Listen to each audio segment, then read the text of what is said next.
ഇന്നത്തെ കുട്ടികളിൽ ഏറ്റവും കോമൺ ആയിട്ടുള്ള കംപ്ലൈൻ്റ് എന്ന് പറയുന്നത് ഫോക്കസ് കിട്ടുന്നില്ല, അല്ലെന്നുണ്ടെങ്കിൽ പഠിച്ചത് മറന്നു പോകുന്നു, ഓർമ്മ നിൽക്കുന്നില്ല എന്നൊക്കെയാണ്.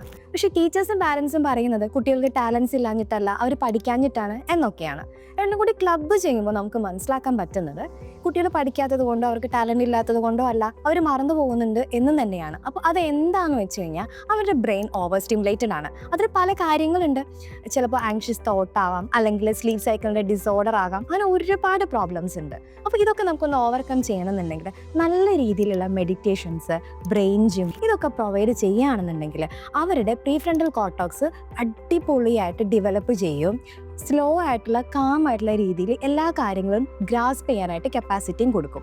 അപ്പോൾ ഒരു കുട്ടിക്ക് നമ്മൾ എന്തെങ്കിലും ഒരു കാര്യം പ്രൊവൈഡ് ചെയ്യുമ്പോൾ അവൻ്റെ ബ്രെയിൻ ഗ്രാസ്പ് ചെയ്യണമെന്നുണ്ടെങ്കിൽ വൺസ് അവനൊരു ക്ലാരിറ്റി കൊടുക്കണം.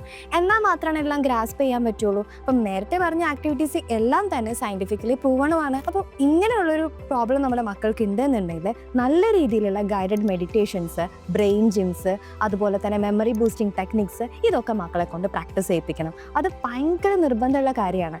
എന്നാൽ മാത്രമാണ് മക്കൾക്ക് ഇങ്ങനെയുള്ള ഒരു ആക്ടിവിറ്റീസ് അല്ലെങ്കിൽ ഇങ്ങനെ ഒരു പ്രോബ്ലം ഒക്കെ ഉണ്ടെങ്കിൽ നമുക്ക് ഓവർകം ചെയ്യാൻ പറ്റുള്ളൂ.